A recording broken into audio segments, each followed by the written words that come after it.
Fala galera, tudo bem? Bom, a gente está aqui para mais um episódio do Buildcast. Do meu lado aqui, o meu sócio e companheiro de jornada, Mike, nosso Fala, pessoal. Diretor de Produto e Design. E meu nome é Daniel Brajão, eu sou o CEO e também um dos fundadores aqui da Build. E hoje a gente tem dois grandes entrevistados e colegas aí de jornada, o João Lima e o Júlio César. Obrigado, pessoal, por terem aceitado o nosso convite e estarem aqui com a gente hoje. Nós que agradecemos, né, João? Boa, Dani. Estamos bastante empolgados aqui com o papo. Boa.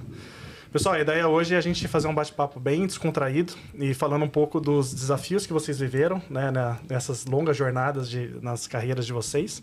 E a gente falar também bastante dos desafios de inovação digital, de transformação digital que vocês puderam viver, né, nesses anos todos de carreira. Fiz a minha colinha aqui, um pouquinho, né, da jornada de vocês. Então, João Lima, 20 anos de carreira, né, tendo passado por B3 por mais de 15 anos, depois Habib's e agora Head de Produtos, né, no Grupo Santa Cruz. E o lado B, né, ciclista de fim de semana, entusiasta e professor de UX e Marketing na PUC Campinas. Exatamente, acertou tudo aí. A colinha tá boa. A colinha tá boa, mas é um pouquinho da minha história aí para contribuir com todos. Boa. E Júlio César, 12 anos de carreira, tendo passado por grandes empresas, né, grandes logos aqui, Samsung, Epson, HP, e agora como gerente de operações também do lado de Digital do Grupo Santa Cruz. Isso aí. E um apaixonado por corrida, bike, esportes, e tanto que hoje também é host de um podcast, que é o AtletaCast, um podcast voltado ao mundo dos esportes em Curitiba. Isso mesmo. E hoje é a primeira vez que eu estou sendo entrevistado em um podcast. Você viu? Que honra. Primeira vez. Muito obrigado, muito obrigado. Imagina, a gente que agradece. Show. Pessoal, então eu fiz um pequeno spoiler da carreira de vocês, mas acho que é legal vocês se apresentarem também e se aprofundarem um pouco, quais foram os desafios, como que foi a jornada de vocês. Tá bom, vou começar aqui, tentar resumir um pouco, né? 20 anos de história não dá para resumir muito rápido, né? Mas sempre aqui voltado no mundo de produtos digitais. Então, tive outros trabalhos antes de realmente começar lá na Bolsa, naquele modelo antigo, né? Bolsa de valores. Mas trabalhando tanto na área de marketing, tecnologia, produtos, né? O mercado ali, Dani, naquela época, ainda meio se estabilizando. Como chama tal coisa assim, isso é um pouco da história.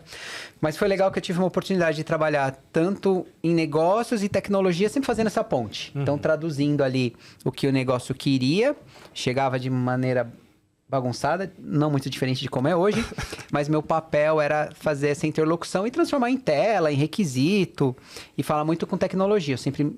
Apesar de não ter uma formação em tecnologia, mas sempre me dei muito bem em tecnologia, sempre gostei muito e estudei muitos assuntos. Então ali tive uma oportunidade de fazer projetos bem legais, bem interessantes.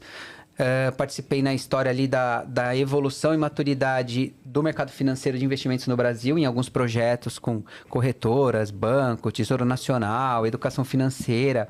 É um assunto que eu gosto bastante, bem legal.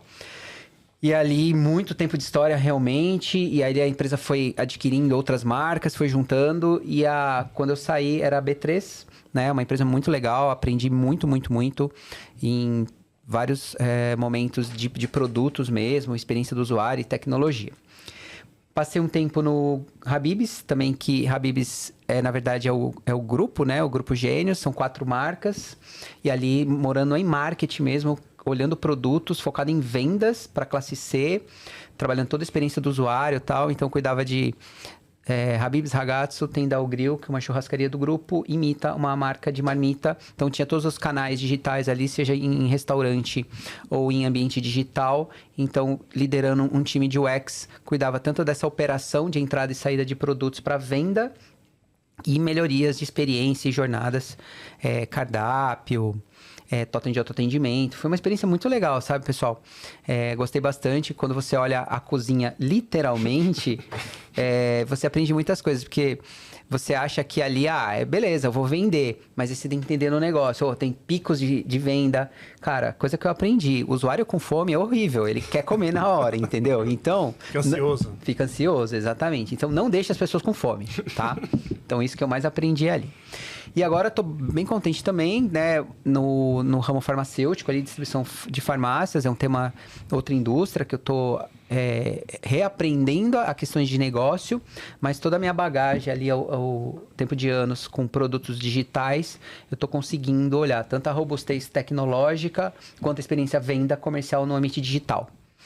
Esse mundo evolui rápido, tudo muda, né? Então, agora ali liderando a frente do produto Farmácias App, né? E e-commerce, que são soluções para as farmácias venderem diretamente para as pessoas físicas.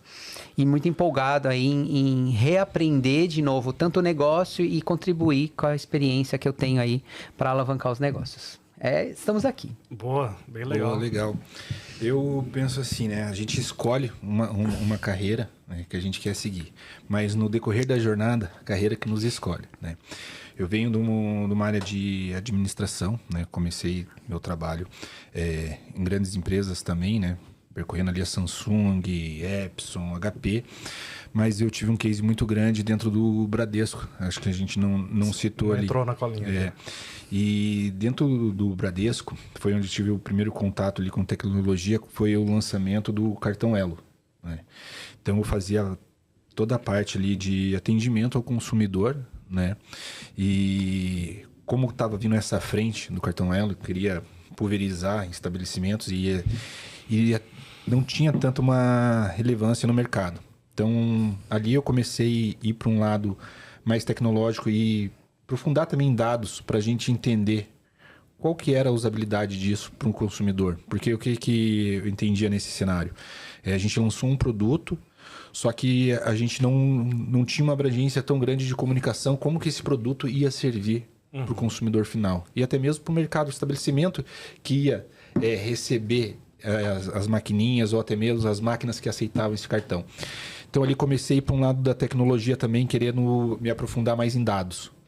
Daí ali eu fui construindo, né, uma parte da minha carreira. Fui buscando se educar mais esse mercado, entender mais como que funciona, trazendo isso para dentro do meu background. Porque a gente mexe com tecnologia e inovação, né? Mas a gente sabe que nem inovação nem é tecnologia também às vezes. Então eu fui adaptando minha jornada, né, minha carreira, e com isso fui construindo e consolidando cada vez mais, né, o que eu iria fazer. Daí com isso eu fui migrando para outras empresas, né, relacionado mais à parte de Customer Success, onde eu entrava nas empresas para fazer reestruturação da área. Então a gente sabe que quando a gente fala de atendimento ao cliente, a gente não pensa só naquela conversa do dia a dia, entender o que ele precisa. A gente precisa de tecnologia, né? A gente precisa construir, e para construir isso a gente depende de tecnologia. Então onde eu fui me especializando cada vez mais em produto, em tecnologia, pegando esses conhecimentos para melhorar cada vez as áreas de operações que eu estava atuando. Daí eu fui para a MyPharma, né, que é uma empresa que foi adquirida pelo Grupo Santa Cruz também, que a proposta, quando me chamaram para fazer parte dessa empresa, era fazer reestruturação das áreas, desde a parte financeira, desde a parte comercial, desde a parte de tecnologia também, parte de suporte e uma parte de atendimento ao cliente, que era o Customer Success. Então ali eu fui me adaptando e buscando inovação para essa área. Então, onde foi consolidando, né, a gente consolidou todas essas frentes, montamos isso e apresentamos para o Grupo SC, onde que foi feita a aquisição. A partir disso, eu entrei para dentro do Grupo SC, fiquei ainda ali com a frente do MyPharma, que hoje é Farmácias Digitais, né, que faz parte das empresas do conglomerado do Grupo Santa Cruz. Então, onde que a gente vai colocando mais tecnologia, mais inovação e melhorando as áreas. E hoje eu cuido de uma frente nova, que é a parte de retenção e preço do comercial do Farmácias App. Bem legal. Parabéns, primeiramente, pela jornada, né? Pelo sucesso, pelos desafios. E eu acho que, inevitavelmente, vocês passaram por vários desafios com esse famoso jargão da transformação digital, da inovação digital. E quando a gente fala de inovação, né, essa é uma palavra que basicamente ela remete a gente fazer algo com mais eficiência, né, tentar fazer algo diferente do que estava sendo feito, buscando mais eficiência, redução de custo e etc. Quando a gente fala de inovação digital, Basicamente, o que a gente está falando é de utilizar tecnologias digitais para trazer mais eficiência, né, diferencial competitivo, novas receitas para os negócios. E vocês viveram muito isso na jornada de vocês, né? Então, eu queria que vocês falassem um pouco dos desafios que vocês enfrentaram, como que vocês enxergam esse movimento, o que é para vocês transformação digital e como que vocês viveram isso na carreira de vocês. Boa, boa. Acho que até trazendo alguns conceitos que eu fui aprendendo na prática e algumas armadilhas que eu fui caindo. Acho que primeiro a empresa entende como digitalização e não transformação. Então, era PDF, era papel, o cara só escaneou e virou o papel na tela. Então, isso é uma primeira fase que muitas empresas, e depende da maturidade, ela acompanha. Então, ela fala, eu estou digitalizando. Ela está digitalizando, um processo que era totalmente offline, ela só mudou para tela. E talvez antes isso me incomodava muito, sabe, Dani? Depois, eu comecei a entender, cara, acho que depende da maturidade da empresa. Aí ela vai evoluindo, vai entendendo, e a gente entende, realmente transformação, ela tem que mudar processo, né, Júlia? Você comentou aí, você teve experiência de olhar processo, o que interfere, o que não interfere. Então, eu achava no começo que quando eu trabalhava com inovação e transformação, era fazer telas bonitas, fazer uma coisa muito legal. Isso é importante? É importante, mas não é só isso. Você tem que olhar como por trás, você trabalha. Né? Exatamente. Tem que olhar por trás como que funciona tudo. A operação, você tem que mapear. Aí eu falei, coisa que eu mais fazia e ainda faço é desenhar fluxo. Para mapear. Mas eu acho que isso é base. Você precisa ter o desenho para ter a concepção, né? Então, a gente entendendo essa parte de... Cara, vamos digitalizar, né? Mas como que a gente vai digitalizar? A gente precisa fazer um mapeamento disso para a gente entender se dentro da companhia isso vai ser aceito também, porque a gente precisa passar isso para o usuário, né? Então, é muito do trabalho que a gente executa hoje, né, João? Exatamente. E isso vai em diferentes níveis de maturidade, a indústria vai criando nomes e frameworks para fazer fácil explicar e vender projeto, e acho que tudo bem, né, Mike? Tem lá o blueprint, então você mapeia todos os pontos de contato, que conecta com o sistema, e depois você cruza com a jornada. Então, são ferramentas que hoje estão no meu dia a dia, não vivo sem elas. E eu aprendi também que isso evolui. Então, você faz uma primeira foto do mapa do inferno ali, tudo que conecta com o quê. E aí você vai evoluindo e vai evoluindo. E, né, Júlia, a gente tem experiência ali. A resposta não está em uma pessoa. Você tem que garimpar para... Fazer um discover, né? E daí você vai ali juntando os pontos ali. E quando a gente está no mundo fora o corporativo, né? Acho que isso é legal falar até. Quando você é uma consultoria, entra de fora, você fala assim, eu vou falar com o cliente, vou fazer uma entrevista, vou mapear tudo bonitinho e eu vou aqui e ajudo o cliente a resolver o problema. Mas muitas vezes a gente, como do lado do cliente, nem a gente tem a informação. Sim. E é mais comum do que imagina, né? Um pedaço com um pedaço com o outro. Cadê essa informação? O cara foi desligado, não tá mais na empresa. Puxa vida. Isso aqui, tá? Não tem a menor ideia. Então, no dia a dia, às vezes o discovery, a gente declara o fim, porque você fala, vou fazer até aqui. Não dá pra acabar mais. Não dá pra acabar mais. Aí você declara o fim, tira uma foto, gira o trabalho, e aí você melhora. Então, o que eu aprendi muito, assim, em relação à transformação digital, você tem que escolher as brigas que você quer, olhar os cenários, e aí você roda uma versão, mede e faz outra versão. Modelo Lean. E o convencimento também, né? A base para engajamento. Exatamente. Tem que ter parte de você, né? Você tem que fazer, tem que entregar o melhor trabalho, tem que entregar essa visão de digitalização, mas a gente tem a base, a gente se baseou, mas a gente tem a parte do convencimento também. Isso vai ser agregado bom ou bem para a companhia? Daí onde entra os sponsors para analisar. E aí o Júlio trouxe uma sutileza que a gente vive no nosso dia a dia, que são as pessoas. Né? É um pequeno detalhe. Porque beleza, ir lá tocar servidor, entender o bit byte da coisa, é mais simples. Mas quando a gente olha o processo, a gente vai começar a mexer nos papéis e responsabilidades. Entra os egos, e às vezes... Gera atrito, isso aí é o que mais a gente tem. Entra o famoso, eu faço isso há 15 anos. Exatamente. E é difícil lidar com pessoas assim. Recentemente a gente estava numa reunião com um cliente nosso, né? E eles têm diversos sistemas core, né? SAP, Salesforce e tal. E mapeando e conversando com eles, a gente foi descobrindo, a gente fez uma brincadeira que ao invés de web service, eles têm human services, né? São pessoas que literalmente são responsáveis por pegar os dados de um sistema e migrar para outro, assim, seja por planilhas. E olha o desafio. como que uma consultoria vai começar a olhar dentro quando interfere em pessoas? Então, depende muito da maturidade dessa consultoria, como ela toca nesse assunto, na sensibilidade.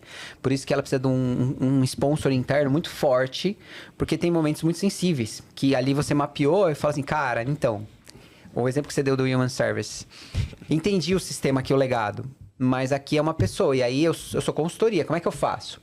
Então, as consultorias parceiras que ajudam a gente vai evoluindo na maturidade dessa parceria, ela é extremamente importante. Porque senão, você está chegando agora, pega um cliente novo, você não sabe onde você está mexendo. Começa a entrar o lado político, né, Tem que Júlio? entender que é delicado, né? É delicado. Exatamente. Sim.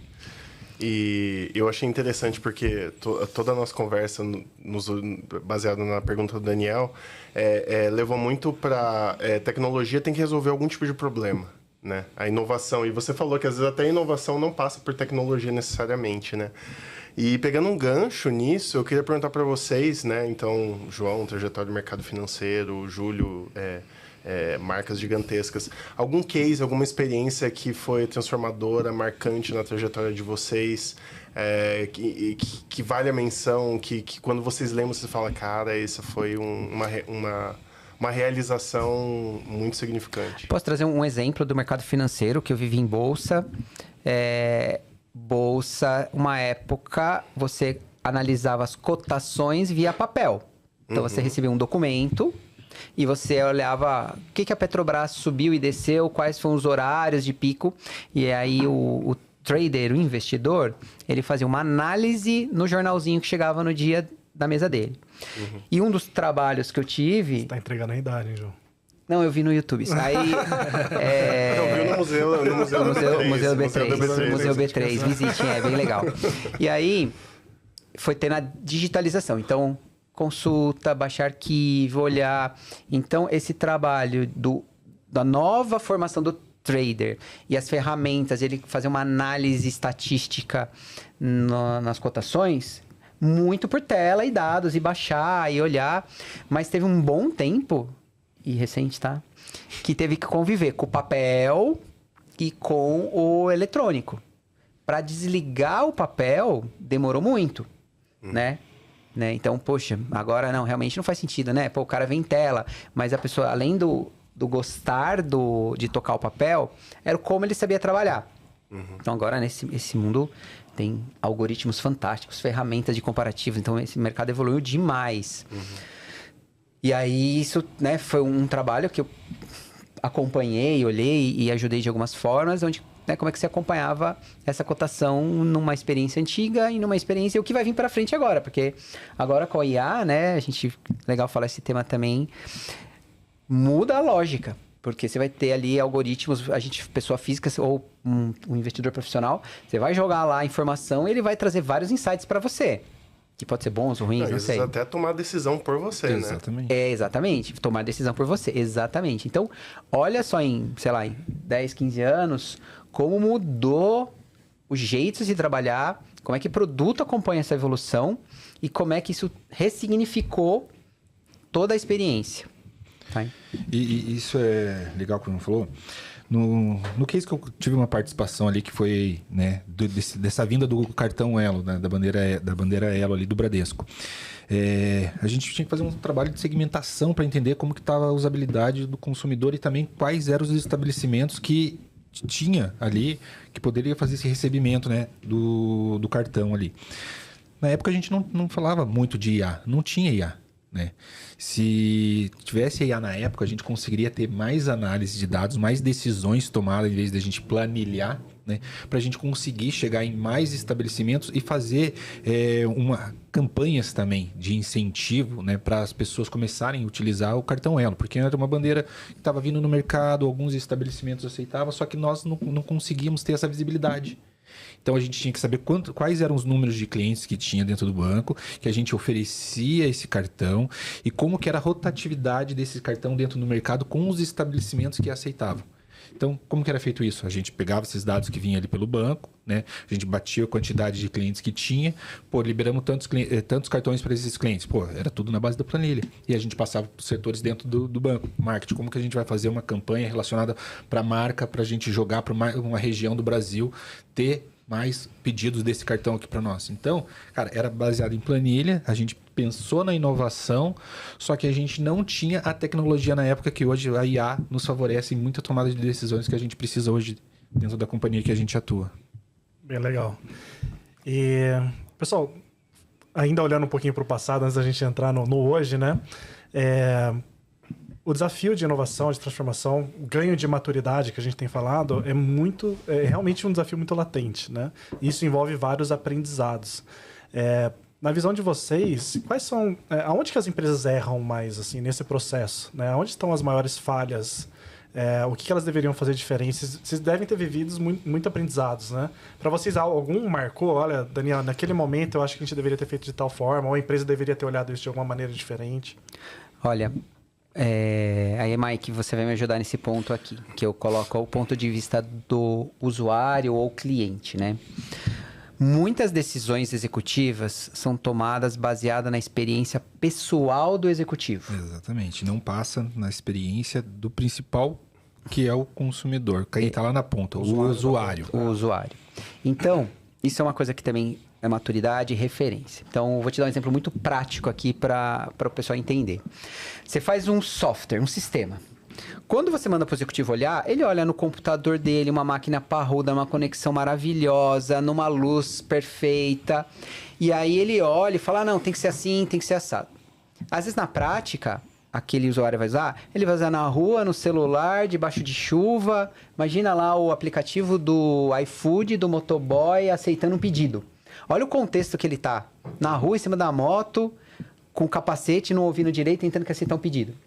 Então, lá atrás, depende da empresa, ela tomava uma decisão baseada naquele ambiente, né? Naquele contexto. E falava pro time lá, o time de produto. Cara, isso tá ruim, isso tá bom. Tomava uma decisão baseada na experiência dele. Ou, eu ia falar do Orkut, mas melhor falar do Facebook. Lá no Facebook, ele já tá antigo. Ele ia lá, o Orkut vai voltar, né? Você sabe. Ele ia lá e... Olha, mas como funciona bem aqui? Cara, eu não tenho dinheiro do Facebook.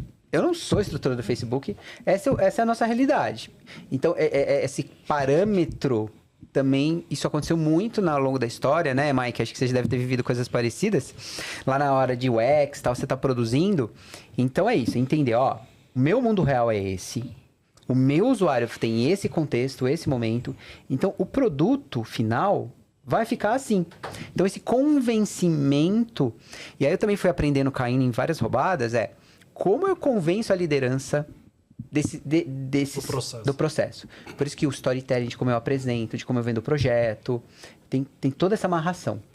E no fim, o problema que é gerado, que a gente comenta muito, que na nossa visão, talvez um dos maiores desafios da inovação digital é a palavrinha engajamento, né? Porque quando eu faço algo que nasceu eventualmente da cabeça de um executivo, ele acha que é latente, mas o usuário final lá não vai querer. Então, assim, vou fazer um aplicativo para o motoboy do Habib's. Se isso é feito dentro de casa, né, a chance de isso gerar engajamento é muito baixa. A chance de a gente desenvolver uma ferramenta que no final ninguém vai usar, ou vai usar reclamando, ou usar de uma maneira ruim, é muito grande, né? Então, acho que esse processo, no fim, o grande desafio a gente quer utilizar a tecnologia de uma maneira mais eficiente, mas para isso a gente precisa que realmente resolva um problema de forma eficiente e as pessoas queiram utilizar a tecnologia. Porque o que mais existe é a energia sendo colocada para desenvolver coisas que não vão ser utilizadas, né? Exatamente, por isso que a gente precisa ouvir quem está lá na ponta, que é o usuário. A gente tem um time de tecnologia, a gente tem um time de produto, a gente vai fazer esse desenvolvimento. Mas custa testar e levar para alguns usuários fazer a usabilidade desse produto? A gente volta com esse feedback, passa para dentro da companhia e leva para o gestor final. Fala, tá avaliado baseado nisso. E ele pode dar a cartada final também. Acho que o que o Júlio está trazendo é um ponto também, uma dor. O que a empresa mais corta no processo dela de desenvolvimento é o teste. QA e o teste Na Discovery. da Discovery. Entrevistas, isso... Não precisa não, eu já sei o que ele quer. Faz aí. Não precisa não. Eu conheço seu negócio. Eu conheço o meu negócio. Então, às vezes ele pode até ter razão. Mas ter um ciclo de entrevista, pesquisa para sustentar a sua tese, ela é muito importante. Porque isso aí a gente vai ter que ir ajustando no decorrer do caminho também. Porque a gente não vai ter o final. Mas para isso a gente precisa ir ajustando. E envolve até caráteres abstratos, né? Porque, por exemplo, a gente vai fazer um projeto de inovação, um sistema interno. Na hora que a gente faz entrevistas, que a gente não pula essas etapas, a equipe se sente parte da solução. É muito diferente de você falar assim, não, a gente pensou num projeto aqui que vai resolver a sua vida. E aí a chance de você estar gerando uma resistência, um anticorpo dentro da empresa é muito grande, né? Agora, se no processo de discovery você chega e fala para a área, né, para os stakeholders, olha, pessoal, o nosso objetivo aqui é desenvolver, trazer tecnologia para ajudar o seu dia a dia. Quais são as suas dores, né? O que dói mais? Aonde que você perde mais tempo? Como que a gente pode te ajudar? Daí é tudo engajamento no final. O que a gente está querendo é que as pessoas se sintam parte da solução para maximizar a chance de ter engajamento, das pessoas usarem e ficarem contentes com aquilo. Exatamente. Mike, você já teve problemas também aí e não conseguir provar a importância do teste? É raro, mas acontece sempre. Peraí que eu... Mas eu acho que isso faz parte. Se tiver uma equipe, se tiver um time também, ou a cabeça que está em cima da companhia bem estruturada, a gente consegue ter esses testes de validações, a gente consegue seguir discovery, a gente consegue aprimorar o produto e ter ali algo bem bacana, apresentável. E eu acho que isso remete até... a gente acaba tendo contato com muitas empresas, com muitos CIOs, e a gente fala muito de maturidade digital. Existe até uma pesquisa, né, bastante conhecida do Gartner, junto com a Fundação Dom Cabral, que fala sobre análise de maturidade digital das empresas. E o Brasil tem um índice de maturidade muito baixo. Então, o que a gente acaba vendo muitas vezes é a TI, né, a área de tecnologia. Primeiro que inovação cai para a TI. A TI está sempre sobrecarregada, tentando manter o core, né, assim, na infraestrutura, na retaguarda, toda a parte estruturante. E aí... muitas vezes ela tenta dar vazão para projetos de inovação com o time que ela tem, que é um time 99% técnico. Né? E quando a gente está falando de fazer uma boa discovery, a gente não está falando de um desenvolvedor, de um programador de software. São outras skills, né? Outros papéis, né? Outras experiências, são papéis completamente complementares. Né? Exato. E aí é até uma outra esfera, né? Quando a gente fala de engajamento, de experiência, da gente resolver problemas, da gente fazer uma boa discovery, fazer entrevistas, isso demanda times muito mais completos, com diferentes perfis, e a grande maioria das empresas às vezes nem tem isso, né? Então é mais estrutural o problema. Né? E aí eu vou trazer um aprendizado aqui também, que é assim, muitos projetos que eu fui fazer ao longo da carreira, quando você puxa a bandeira e fala assim, vamos fazer aqui uma discovery. Aí já, dinheiro saindo, tempo. Já vem a cara do post-it? Já vem a cara do post-it, exatamente. Então, eu chamo agora tem um nome bonito, que é Discovery on the Fly. Quer dizer, a gente vai fazendo micro-discoveries durante a execução do projeto, tá?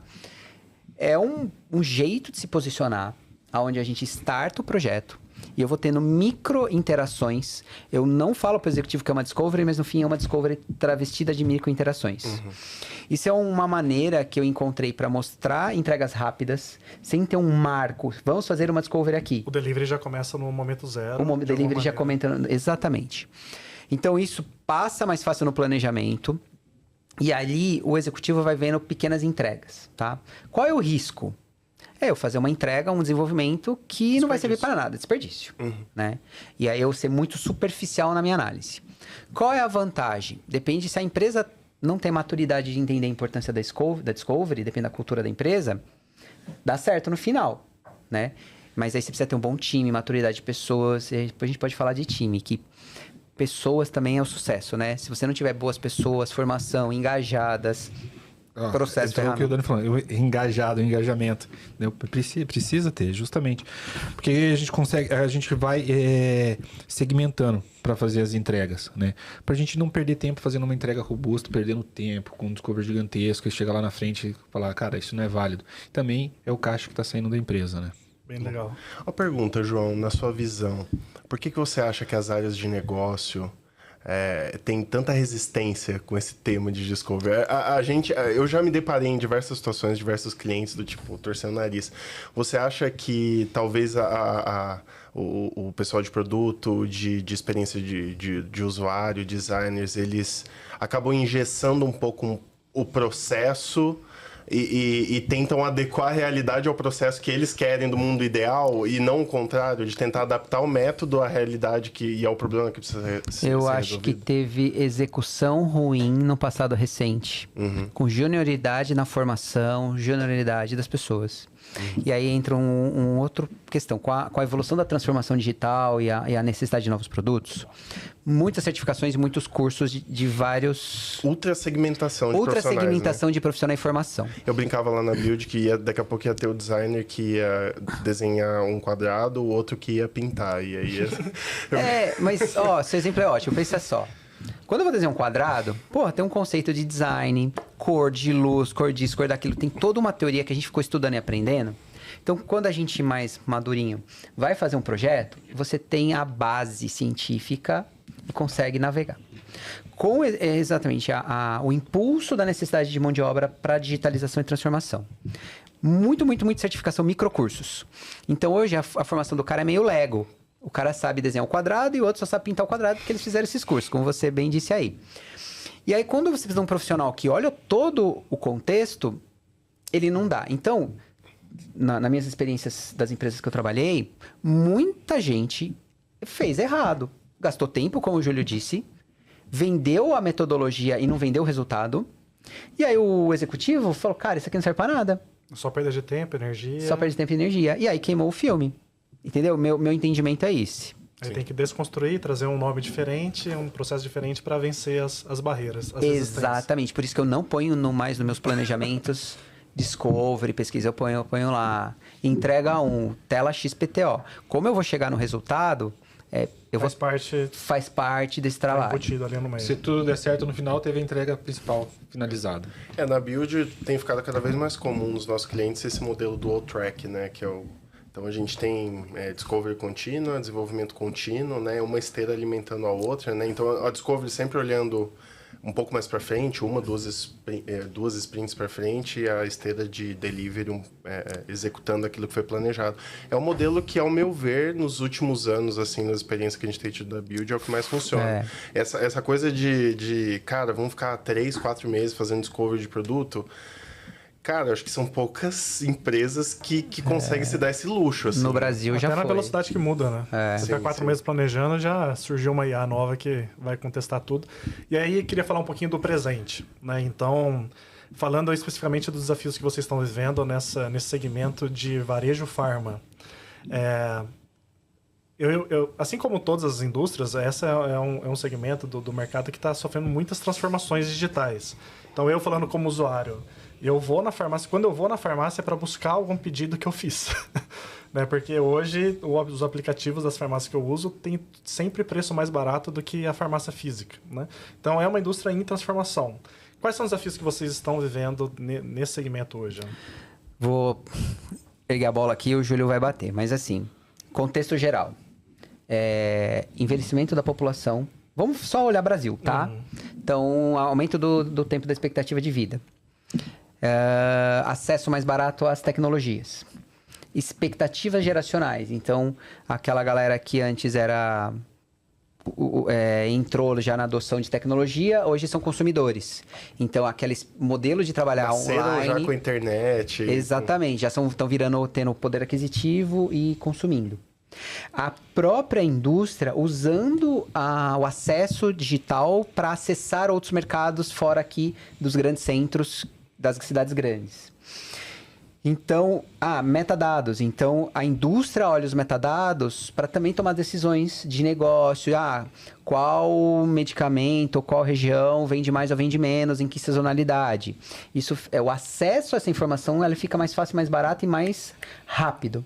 Então, olha o contexto de como está mudando nosso estilo de vida em relação à saúde. E aí, né, Júlio, E aí a gente tem que se adaptar.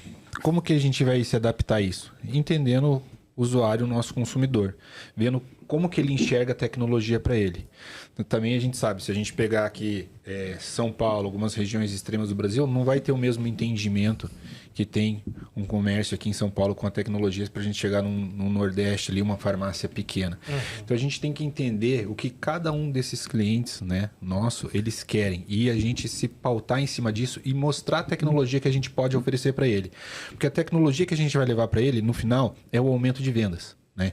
Então hoje a gente tem várias soluções dentro do grupo, mas a gente ataca uma principal, né? Que é colocar todas as farmácias dentro de um sistema e ali a gente ajudar a aumentar a venda. Mas a farmácia, ela está apta a isso?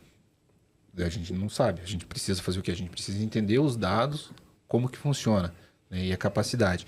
Com isso, a gente vai construindo, né, o melhor cenário para a gente entregar os melhores produtos para essas farmácias, né? Baseado ali nos estudos de produtos mais vendidos, né? Hoje a gente sabe que a gente tem uma inteligência de mercado muito grande dentro do Grupo Santa Cruz, onde que eles olham essas frentes também para saber quais são os produtos que estão sendo mais vendidos, a quantidade de farmácias que compram esses produtos. Com base nisso, a gente consegue estender nossa tecnologia, né? E levando esses clientes para dentro dos nossos sistemas ali. No caso, hoje a gente trabalha com Farmácia Zep, né? Que é um marketplace robusto que atende todo o território brasileiro. Então ali a gente vai entendendo como que é a persona dessas farmácias e a gente vai alocando o consumidor ali para fazer uma rotatividade de compra bem grande. E o segmento farma, assim, é muito legal de ir entendendo.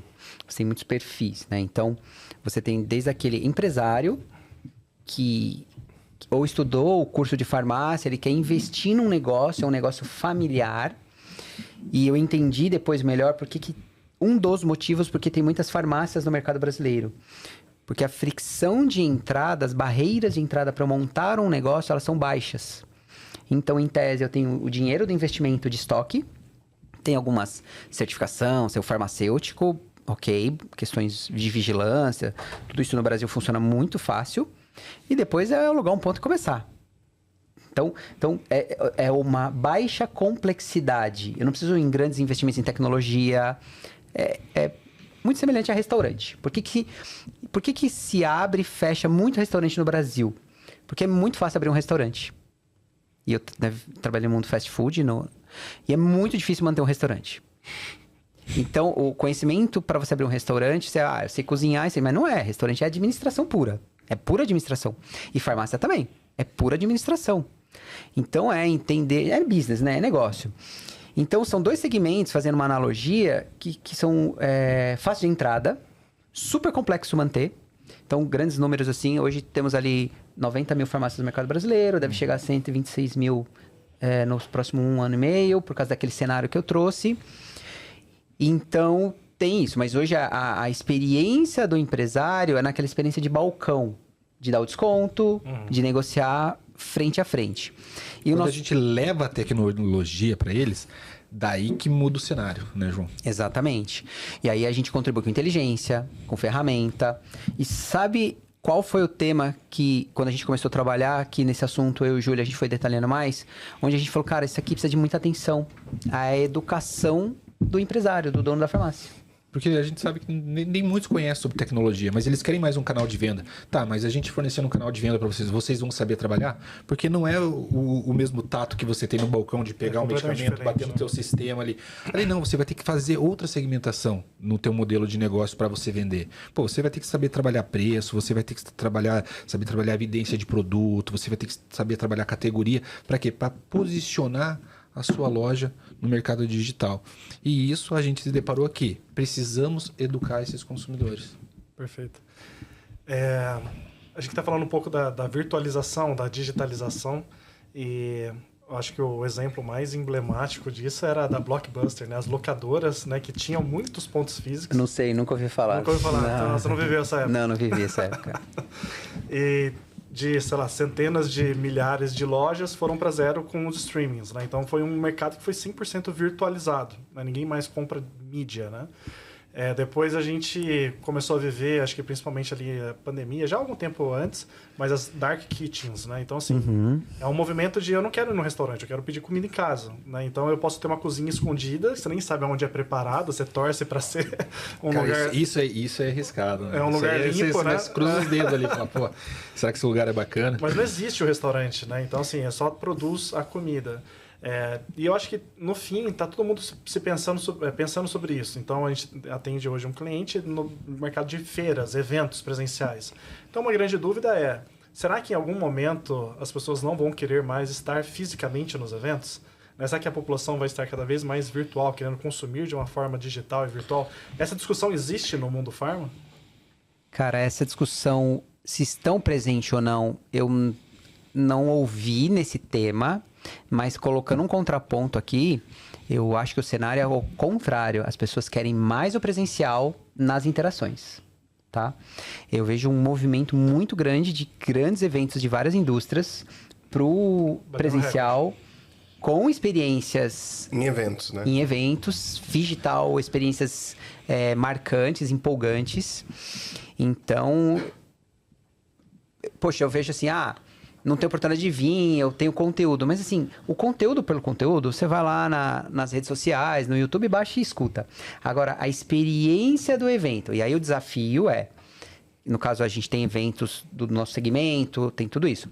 Como é que eu propicio bons eventos, boas experiências? Esse é um desafio que todos têm que pensar. Será que o dono da farmácia deveria estar pensando nisso também? Experiência do consumidor?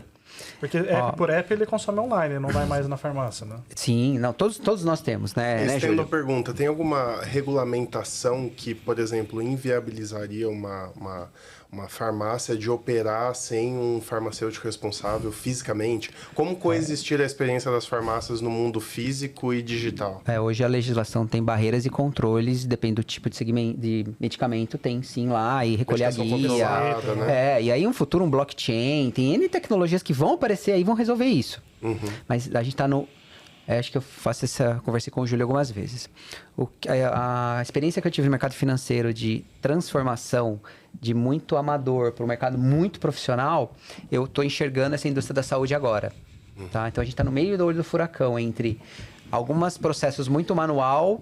E se adaptando a algumas regulamentações também. A gente sabe que nem todos os medicamentos controlados podem ser vendidos ou até ofertados, né? Porque tem regras quando você vai colocar um medicamento para ser vendido no Facebook, Marketplace do Facebook, no Google, fazer uma mídia de divulgação no Google. Então, a gente busca entender esse cenário para a gente se adaptar e passar isso para o nosso usuário também. Porque como a gente fornece essas plataformas de tecnologia, muitos dos produtos ou a segmentação que eles querem utilizar ainda não tem uma regulamentação. Então a gente busca entender como que a gente pode se adaptar, né, a essa solução e entregar para eles também. Mas a gente tem que mostrar para eles que isso vai poder no futuro, que a gente já está trabalhando nisso. Boa. Pessoal, a gente já está chegando para... Tem alguns minutinhos ainda, chegar no bloco final aqui pra gente falar... Mal comecei, agora que eu me soltei. Vamos falar um pouquinho de futuro. Vamos colocar o nosso chapeuzinho de futurista, dar um monte de pitaco, né? Não tem como falar de futuro sem falar de IA. E eu brinco muito que o mundo se divide entre a galera do Exterminador do Futuro, né, que acha que a gente está prestes a humanidade morrer, né, na mão dos robôs, e o pessoal que acha que é muito mais hype do que realidade. Qual é a visão de vocês? Né? O que a gente deve esperar? Como vocês enxergam? Bem colocado isso. Pontos de vista... A gente vive nesse meio de tecnologia. E eu escuto muito isso. IA é um hype. Porque tem IA para tudo. Cara, você quero ver... Quero IA. IA para o copo. Tem IA. Quero fazer uma análise baseada nisso. Tem IA. Então, pode ser um hype também, né? Como muitas pessoas pensam. Mas eu acredito, no meu ponto de vista, que não é um hype, é um negócio que vai ser contínuo. Justamente porque hoje ela facilita muitas coisas. Igual eu estava explicando aqui sobre o case do Bradesco para vocês. Hoje ela facilita muito a tomada de decisões que a gente demorava para executar e hoje a gente consegue fazer mais rápido com a IA. Então, hoje a gente tem IA de vários segmentos, a gente tem dentro da nossa tecnologia também, a gente utiliza o IA, a gente tem uma solução que a gente fez baseada em IA também, né, para fomentar as farmácias. Então, acho que IA vai ser algo que vai crescer cada vez mais aí no futuro. Eu sempre falo para meus alunos, né, nos cursos que eu leciono e tal, eu olho o IA de uma maneira mais didática em dois blocos. Quando eu olho produtividade e eficiência e quando eu olho para resolver um problema de algum cliente. Então, o que mais eu olho e está evoluindo é produtividade. Então, exemplos práticos aqui. Eu vou fazer uma análise de persona, eu monto uma proto-persona lá na IA e ela é um acelerador para isso. Ou uma análise de dados. Eu vou lá, jogo os dados lá e vou extraindo de uma forma mais funcional algumas visões daquele dado. Criar tela, interface, que estão chegando agora, né? Componentização, elementos. Então, isso é produtividade. O que eu faria lá em, sei lá, X horas, eu gasto metade da metade do tempo, sou mais eficiente. Mas isso pro meu lado, eu tenho que saber perguntar, conversar, analisar. Se a IA me der viés, eu tenho que corrigir a rota, fazer. Então, o meu background de conhecimento, estudar, ele não morre. A IA é ferramenta de produtividade. Então, isso todos nós temos que aprender muito. Não é só um fazedor de texto. Não é só um fazedor de texto. Exatamente. Então, eu tenho que saber pedir errado, a resposta é errada. Então, Escrever e-mail, né? Exatamente. Análise crítica. Então, IA com eficiência de produtividade, dia a dia, todos nós profissionais têm que ter. Usa suas IAs, suas ferramentas para o seu trabalho. Se eu vou codar, posso usar. E aí, se eu for fazer tela, vou fazer tela. Tudo isso. O outro lado é resolver problemas. E aí, a IA é meio, não é fim. Então eu quero fazer uma análise algorítmica e dar um retorno para o cliente naquela jornada dele, sei lá. E aí é meio dia a dia, acho que existe há muitos anos, né, Daniel? Então, eu dividindo assim para fins didáticos aqui, né, e como eu gosto de explicar, e aí são 2 universos que você vai explorar. Então, isso facilita, né, quando dividir nesses 2 blocos. Lógico que produtividade é mais fácil da gente explicar e conversar. Agora, resolver problema envolve tudo aquilo que a gente falou um pouquinho aqui. Maturidade, transformação, custo da tecnologia. Não é barato. Fazer bem não é barato.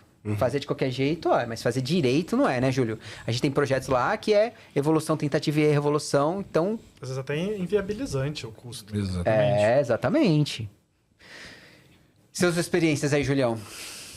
Até estendendo a pergunta, experiências ou cases ou boas práticas que vocês enxergam hoje, pode ser no varejo farma, pode ser até do próprio grupo no qual vocês estão hoje, ou outras empresas no segmento de saúde, varejo farma, utilizando a AI, seja na parte de CS, atendimento ao cliente, ou gerando outros tipos de insights, assim, vocês teriam exemplos para compartilhar com a gente?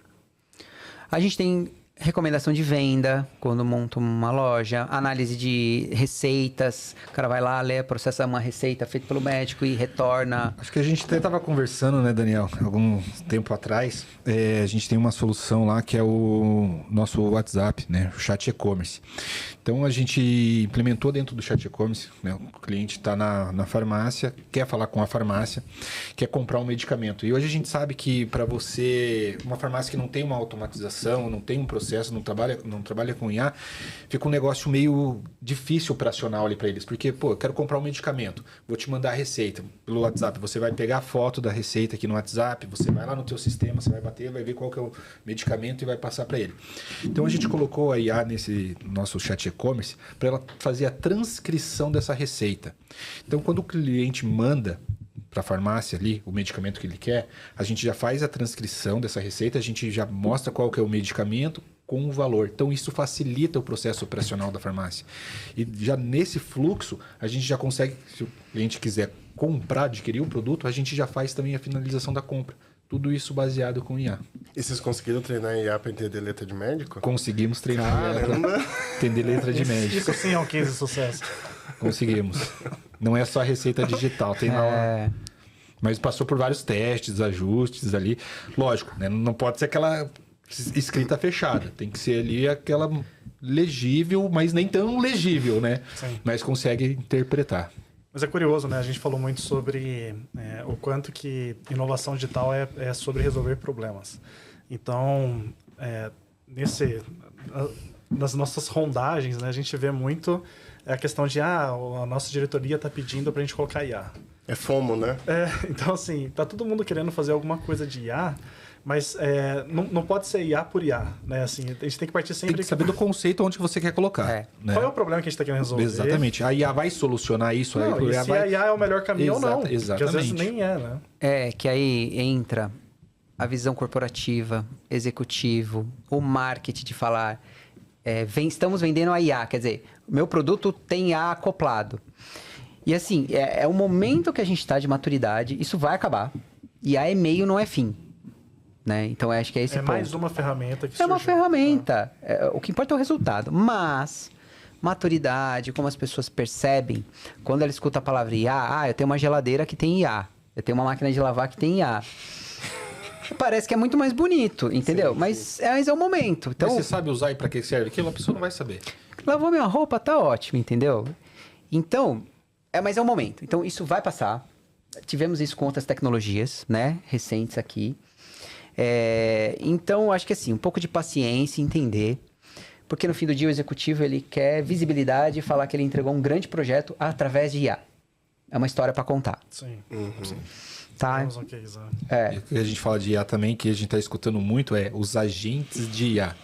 Ah, tem um agente de IA? Você tem agente de IA? O meu agente de IA faz isso. Mas realmente você está utilizando certo? Você precisa desse agente? Esse agente está suprindo alguma demanda ou alguma dor? Então, fica aí um spoiler para o próximo podcast para a gente falar sobre agentes de IA. Eu acho que a tendência da tecnologia, quando ela é bem sucedida, né, como é que eu posso dizer, se populariza, ela fica cada vez mais transparente, né? Assim, transparente no sentido de... A gente não é... Daqui uns anos eu acredito que a gente não vai ficar falando de IA. Eu acho que as pessoas até estão um pouco... enviesadas, assim, e olham IA com chats conversacionais, então, olha lá, chat GPT e concorrentes, né? E eu acho que eu vi até recentemente que a Apple estava indo numa tendência diferente, né? Porque ela falou que ia lançar a inteligência da Apple, a inteligência artificial da Apple, e ela lançou, só que ela lançou no sistema operacional, no iOS, macOS, de forma mais pulverizada. Então, ó, AI é aplicado no seu bloco de notas, AI é aplicado... o povo estava esperando um chat GPT da Apple, entendeu? Exatamente. Quem sou eu para falar se a Apple tá certa ou errada? Normalmente eles acertam, mas assim, eu imagino que a AI, com a maturidade, com o passar dos anos, ela vai se tornar cada vez mais estruturante, não um diferencial, sabe? Exatamente. Então é isso, estamos no olho do furacão, mudando, percepção de mercado, como o executivo entende, isso vai passar mesmo.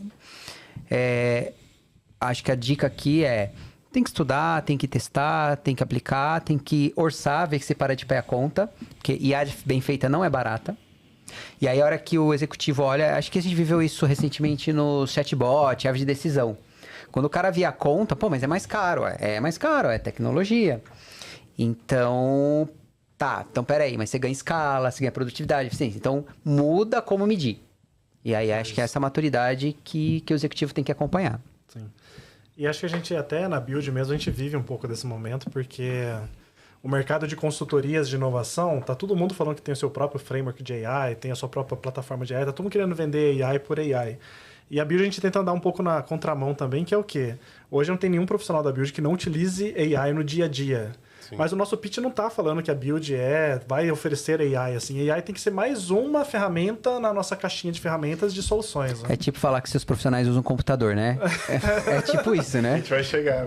Meus profissionais usam aqui tela de computador. Oi, né? Então. Bem legal, pessoal. Obrigado pelo bate-papo. Acho que foi super bacana. Como esperado, ele passa mais rápido do que a gente imagina, né? Já passou 55 minutos. Eu tenho a fama aqui com o pessoal da equipe de ser bem pontual. Acho que a gente vai ser de novo. Obrigado mais uma vez. Acho que foi um bate-papo super legal. Acho que dá até para a gente marcar outros, né? Tem bastante assunto para a gente explorar. E a gente gosta sempre de fechar pedindo para vocês deixarem uma mensagem final, né? Para quem nos ouve. Pode ser um grande aprendizado que vocês tiveram na carreira de vocês, que marcaram a vida de vocês, um conselho, né, que vocês estão dando. Pra gente fechar com a chave de ouro aqui. Caramba, não pensei nada, tô brincando. Acho que assim, tudo é como a gente conta as histórias, tá? Então, o executivo, quando ele contrata uma consultoria, ele quer contar boas histórias dentro da empresa dele para que ele tenha um resultado. Assim como a consultoria, ela também quer ter cases, quer ter histórias para contar. Então, eu acho que o que eu aprendi aí nesses tempos de carreira talvez o resultado não seja tão bom, mas a maneira que você conta essa história, você explica, ela se transforma... Não é como posso dizer assim, não é que eu tô falando mentindo, mas eu tô contando a história de uma maneira que realmente agregue valor. Então, eu acho que o insight aqui, a dica de ouro tenha repertório, faça as boas entregas, mas conte a história direitinho. E aí, acho que todo mundo vai ter sucesso. Seja a consultoria, seja aí o executivo, de ambos os lados. A arte da comunicação é muito importante, né? Porque se você pode fazer uma entrega excelente, mas você não embrulha isso da maneira correta, não comunica da maneira correta, no fim Exatamente. vai impactar o seu sucesso, né? Na Build a gente teve um lema recentemente que é: não basta ser bom, você tem que parecer ser bom, né? Então, você evidenciar, né? Exato. Se vender as entregas. É exatamente isso, Mike, exatamente. É a percepção. Sim. Olha que história legal. O princípio eram trevas, resolvemos isso através disso. Sim. Olha o resultado, olha como... Se você cria o seu storytelling, você explica como você trabalha e ajuda o executivo a contar essa história, isso é muito sensacional e acho que todo mundo ganha. Todo mundo ganha. E pegando esse gancho do João, falando da inovação que a gente vem construindo, não só nós, dentro do varejo farma ali, mas como o mercado tá também. Então, inovação é evolução, mas tecnologia não é inovação, mas é a ferramenta para fazer a evolução. Uau. Caramba, hein, Júlio? Você vai virar um corte no final. Muito obrigado. Muito obrigado, Daniel, Mike, tá? João também, por estar aqui comigo. Cara, eu aprendo muito com esse cara aqui, hein? Esse cara é bom. Ele que nos apresentou também. Parabéns pelo podcast de vocês. Sucesso. E é uma honra estar aqui. E faço convite já quando estiver em Curitiba para ir lá bater um papo no meu. Só que não é sobre negócio, mas podemos falar. É sobre esporte. Boa. Faz o jabá do podcast. Então, galera, siga aí. @AtletaCast. Tudo sobre esporte. Boa. Vou ter que começar a levar mais a sério os esportes para não passar feia. Daniel. Recomendo, faz sentido. Nosso time lá é bem fit. Cada um faz uma atividade esportiva. Vocês bem tem o Gym legal. Rats lá também ou não? Tem o quê? O Gym Rats, aquele de competição. Não temos. Mas uma coisa legal nisso que o João falou, nosso time é bem competidor, né? A gente teve a reestruturação ali e daí pediram para cada um falar o que gosta de fazer. Cara, eu nunca ouvi tantas pessoas falando, não, eu gosto de andar de bicicleta, eu gosto de correr, eu gosto de fazer um esporte, isso e aquilo. Eu falei, pô, que time enganjado com esporte que temos aqui dentro, né? Cada um tem o seu esporte, mas todos fit ali. Então eu recomendo o Gym Rats. Dizem que é viciante. Tá bom, nós vamos... É uma competição interna pra ver quem que é mais... Legal, isso aí é legal, hein? O pessoal normalmente... Bacana. Você vê o pessoal assim, não, eu preciso ir porque eu tô em segundo lugar, perdi. É bem legal. Muito bacana. Pessoal, obrigado Mike, Júlio, João. Conversa super bacana. E pra vocês, né, que nos assistiram até aqui, obrigado pela presença. Contem com a gente, deem sugestões, dicas do que gostaram, o que não gostaram e sugestões pros próximos episódios. Valeu, um abraço. Show, boa.